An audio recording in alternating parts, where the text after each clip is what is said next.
शीर्षक: मन की शक्ति, स्वामी विवेकानंद का अमर संदेश, powers of mind. Swami Vivekananda, 8 जनवरी 1900। Full lecture summary in Hindi. Channel book pearls. नमस्कार दोस्तों, आप सुन रहे हैं बुक पर्ल्स, जहां हम दुनिया की महानतम पुस्तकों और विचारों को आपके दिल तक पहुंचाते हैं।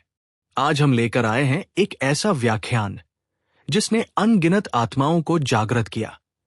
स्वामी विवेकानंद का प्रसिद्ध भाषण, पावर्स ऑफ माइंड, मन की शक्ति, जो उन्होंने 8 जनवरी 1900 को अमेरिका में दिया था। वीडियो को लाइक और शेयर करें और बुक पर्ल्स को सब्सक्राइब करना न भूलें। यह कोई साधारण भाषण नहीं था। ये वो क्षण था जब एक भारतीय सन्यासी ने पूरे विश्व को बताया कि मनुष्य का मन ही उसकी सबसे बड़ी शक्ति है। अगर कोई इस मन को समझ ले, नियंत्रित कर ले, तो वो ईश्वर के समान सृजन कर सकता है, परिवर्तन ला सकता है और अपने भाग्य को स्वयं लिख सकता है। तो आइए इस अद्भुत यात्रा की शुरुआत करते हैं। एक ऐसी यात्रा जहां हम सीखेंगे कि मन क्या है, इसकी असली शक्ति कहां छिपी है और हम इसे जागृत कैसे करें। भाग 1। मन अब्रह्मांड की जड़। स्वामी विवेकानंद कहते हैं, सारा ब्रह्मांड मन की ही अभिव्यक्ति है। जो कुछ भी हम देखते हैं, सुनते हैं, अनुभव करते हैं, सब मन के द्वारा ही निर्मित है। वे कहते हैं कि हर वस्तु, हर विचार, हर भावना मन से ही उत्पन्न होती है। अगर मन शांत है तो जीवन भी शांत है। अगर मन विचलित है तो संसार भी अराजक प्रतीत होता है।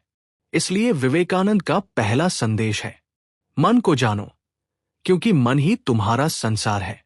कल्पना कीजिए, एक झील है जिसके जल में चांद की परछाई पड़ रही है। अगर झील का पानी स्थिर है तो चांद का प्रतिबिंब स्पष्ट दिखता है, लेकिन जैसे ही झील में लहरें उठती हैं, प्रतिबिंब टूट जाता है। ठीक वैसा ही हमारा मन है।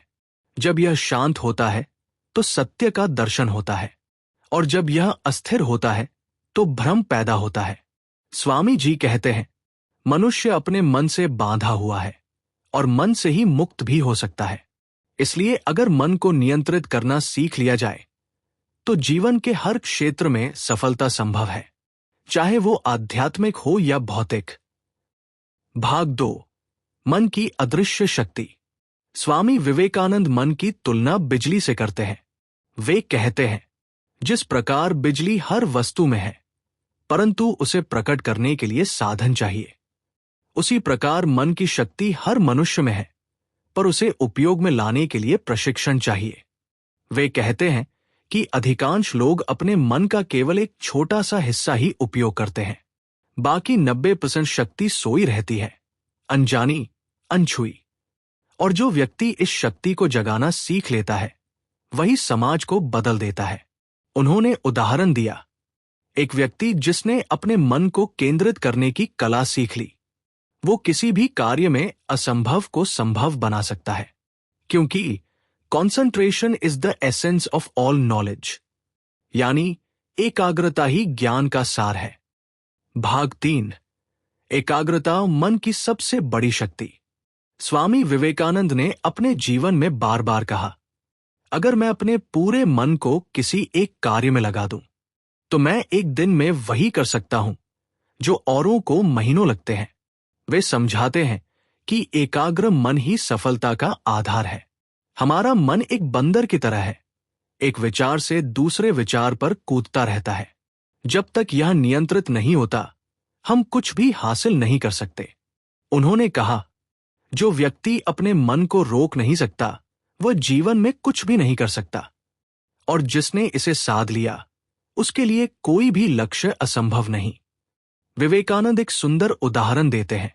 सूर्य की रोशनी हर जगह फैली होती है, परंतु अगर वही रोशनी एक लेंस से केंद्रित कर दी जाए तो वो अग्नि उत्पन्न कर सकती है। ठीक वैसे ही जब हमारा मन केंद्रित होता है तो उसकी शक्ति कई गुना बढ़ जाती है। भाग 4। साधना का रहस्य, मन पर नियंत्रण। विवेकानंद बताते हैं कि मन को साधना आसान नहीं है, क्योंकि मन सदैव भटकने के स्वभाव वाला है, परंतु अभ्यास और वैराग्य से इसे वश में किया जा सकता है। अभ्यासेन तु कौन्ते वैराग्यं च गृह्यते। गीता। वे कहते हैं, हर दिन कुछ समय मन को शांत करने का अभ्यास करो। ध्यान करो, प्रार्थना करो या एक विचार पर टिकने का प्रयास करो। धीरे धीरे मन स्थिर होना शुरू होगा, और जब मन स्थिर हो जाता है तब भीतर की दिव्यता प्रकट होने लगती है। यही आत्म साक्षात्कार की शुरुआत है। भाग 5, विचारों की शक्ति उ क्रिएटिव माइंड। विवेकानंद कहते हैं, विचार ही कर्म बनते हैं, कर्म ही आदत बनते हैं, और आदत ही हमारा चरित्र बनाती है। अगर हम अपने विचारों को बदल दें तो पूरा जीवन बदल सकता है। हर विचार एक ऊर्जा है जो हमारे चारों ओर एक तरंग बनाता है। अगर हमारे विचार सकारात्मक हैं तो हम आकर्षण का केंद्र बनते हैं। स्वामी जी कहते हैं, जो जैसा सोचता है वो वैसा ही बन जाता है। तो अगर कोई अपने मन में असंभव सोचता है तो ब्रह्मांड भी उसके लिए असंभव बना देता है। लेकिन अगर कोई कहे मैं कर सकता हूं तो संपूर्ण सृष्टि उसकी सहायता करने लगती है। भाग 6, मन अदिव्यता का द्वार। स्वामी विवेकानंद कहते हैं, मनुष्य ईश्वर की संतान है। उसके भीतर वही शक्ति, वही प्रकाश, वही सामर्थ्य है।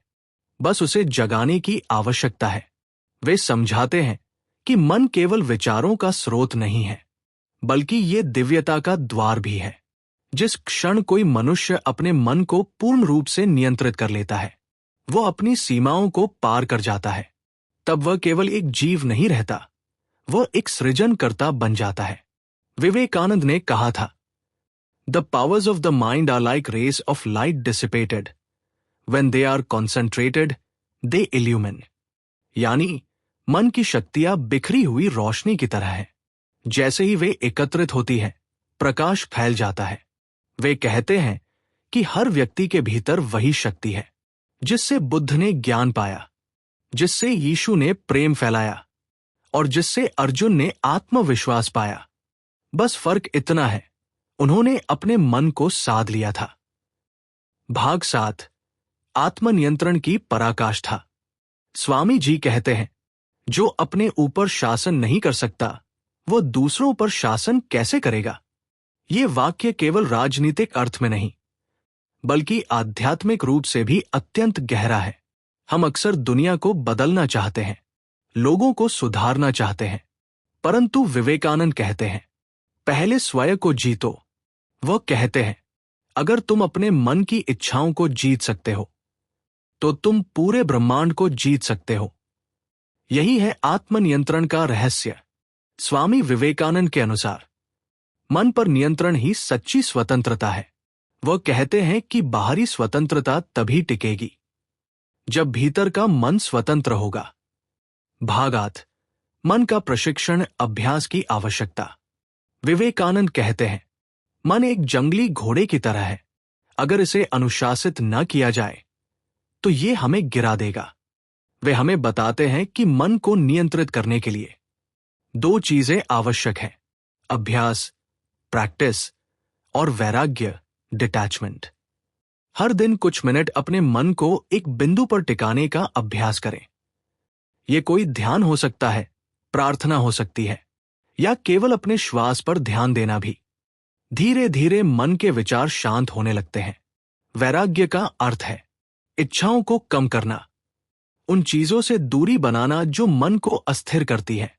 जितनी कम इच्छाएं उतना शांत मन। विवेकानंद कहते हैं, जिसने अपने मन को अनुशासित कर लिया उसके लिए कोई शक्ति असंभव नहीं। भाग 9, विचार से वास्तविकता तक। स्वामी जी इस बात पर जोर देते हैं कि हर विचार एक बीज की तरह है। अगर हम नकारात्मक सोच बोएंगे तो उसका फल भी वैसा ही मिलेगा। वह कहते हैं, जो तुम सोचते हो वही तुम बनते हो। यदि तुम बार बार अपने मन में कहते हो, मैं असफल हूं, मैं कुछ नहीं कर सकता, तो तुम्हारा मन उसी को सत्य बना देगा। पर अगर तुम बार बार कहो, मैं सक्षम हूं, मैं आत्मविश्वासी हूं, मैं कर सकता हूं, तो धीरे धीरे ब्रह्मांड भी तुम्हारे अनुरूप कार्य करने लगेगा। विचार से ही कर्म उत्पन्न होता है, कर्म से आदत और आदत से चरित्र। इसलिए विवेकानंद कहते हैं, अपने विचारों को ऊंचा रखो, क्योंकि तुम्हारा विचार ही तुम्हारा भविष्य बनाता है। भाग 10, विश्वास की शक्ति, faith as the key. Swami Vivekananda का एक प्रसिद्ध वाक्य है, you cannot believe in God until you believe in yourself. जब तक तुम स्वयं पर विश्वास नहीं करते, तब तक तुम ईश्वर पर भी विश्वास नहीं कर सकते। वे कहते हैं कि आत्मविश्वास ही दिव्यता की पहली सीढ़ी है, क्योंकि आत्मा स्वयं ईश्वर का अंश है। तो अपने ऊपर विश्वास रखना दरअसल उसी ईश्वर पर विश्वास रखना है जो हमारे भीतर निवास करता है। उन्होंने युवाओं से कहा था, stand up and say, I am the spirit itself. I am not weak, I am not helpless. ये कोई अहंकार नहीं, बल्कि आत्मबोध है, स्वयं की शक्ति को पहचानना। यही वह मनोवृत्ति है जो मनुष्य को दासता से मुक्त करती है। भाग 11, मन और आत्मा का संबंध। विवेकानंद कहते हैं कि मन आत्मा का उपकरण है। आत्मा शुद्ध, अनंत और अचल है, पर जब वह मन के माध्यम से कार्य करती है तो वह सीमित प्रतीत होती है। उदाहरण के लिए, सूर्य की रोशनी हमेशा समान रहती है, लेकिन जब वह किसी दर्पण से टकराती है तो उसकी दिशा बदल जाती है। उसी प्रकार आत्मा की शक्ति मन के दर्पण से होकर गुजरती है। अगर मन का दर्पण स्वच्छ है तो आत्मा की ज्योति स्पष्ट दिखाई देती है, पर अगर मन अशांत है तो वह ज्योति धुंधली हो जाती है। इसलिए मन को शुद्ध करना दरअसल आत्मा को प्रकट करना है। भाग 12, भौतिक और आध्यात्मिक मन। स्वामी विवेकानंद कहते हैं, मन 2 स्तरों पर कार्य करता है, भौतिक कॉन्शियस माइंड और आध्यात्मिक सबकॉन्शियस और सुपर कॉन्शियस माइंड। भौतिक मन वह है जो संसार से जुड़ा है, इच्छाओं, भयों, प्रतिस्पर्धा और अनुभवों से भरा हुआ। लेकिन इसके पीछे एक गहरी चेतना है जो शांत, शुद्ध और सर्वज्ञ है। यही चेतना ईश्वर की झलक है। जो व्यक्ति उस स्तर तक पहुंचता है वह सुपर माइंड की अवस्था को प्राप्त करता है। विवेकानंद कहते हैं, When you can control your conscious mind, you open the door to infinite knowledge। यानी जब मन शांत होता है तो ब्रह्मांड की अनंत बुद्धि हमारे भीतर प्रवाहित होती है। भाग 13, मन का संतुलन और जीवन का संतुलन। विवेकानंद सिखाते हैं कि मनुष्य का मन अगर संतुलित नहीं है तो जीवन भी असंतुलित हो जाता है। कभी हम अत्यधिक उत्साहित हो जाते हैं, कभी अत्यधिक निराश। ये दोनों ही अवस्थाएं अस्थिर मन की निशानी हैं। वे कहते हैं, शक्ति और शांति का संतुलन ही योग है, अर्थात न तो अधिक क्रोध में बहना, न अत्यधिक निष्क्रिय रहना, बल्कि बीच का मार्ग अपनाना। यही मानसिक परिपक्वता की निशानी है। भाग 14, मन को साधो, जीवन को साधो। स्वामी विवेकानंद का अंतिम संदेश यही है, the mind is everything, what you think you become. अगर हम अपने मन को जीत लेते हैं तो जीवन का हर क्षेत्र हमारे अधीन हो जाता है। हमारी सफलता, असफलता, सुख दुख सब मन के परिणाम है। इसलिए वे कहते हैं, मनुष्य का सबसे बड़ा मित्र उसका मन है और सबसे बड़ा शत्रु भी वही। अगर तुम इसे साध लोगे तो जीवन तुम्हारे अधीन होगा। अगर इसे भटकने दोगे तो जीवन नियंत्रण से बाहर हो जाएगा। भाग 15, निष्कर्ष, मनुष्य की असीम संभावनाएं। स्वामी विवेकानंद ने 8 जनवरी 1900 के इस भाषण में मानवता को एक अद्भुत संदेश दिया। You are not weak, you are divine. Arise, awake and stop not till the goal is reached. वे हमें याद दिलाते हैं कि हर मनुष्य के भीतर असीम शक्ति छिपी है। हम वही बन सकते हैं जो हम सोचते हैं। हम वही प्राप्त कर सकते हैं जो हम विश्वास करते हैं। अगर तुम अपने मन को पहचान लो तो तुम अपने जीवन को बदल सकते हो। और यही इस व्याख्यान का सार है। मन की शक्ति को पहचानो, क्योंकि वही तुम्हारे भाग्य का निर्माता है। दोस्तों, ये था स्वामी विवेकानंद के प्रसिद्ध व्याख्यान पावर्स ऑफ माइंड का संपूर्ण सारांश, जो हमें ये सिखाता है कि हमारे जीवन का सारा खेल हमारे मन के भीतर चलता है। अगर हम अपने मन को जीत लें तो संसार का कोई युद्ध हमें हरा नहीं सकता। तो दोस्तों, अगर आपको ये सारगर्भित और प्रेरणादायक सारांश पसंद आया हो तो बुक पर्ल्स चैनल को लाइक, शेयर और सब्सक्राइब जरूर करें, ताकि ऐसे ही अद्भुत ज्ञान के मोती आपको लगातार मिलते रहें। याद रखिए, मनुष्य वही बनता है जो वह सोचता है। तो अपने विचारों को ऊंचा रखो, अपने मन को पवित्र रखो और अपने जीवन को स्वर्णिम बनाओ। धन्यवाद। The book pearls.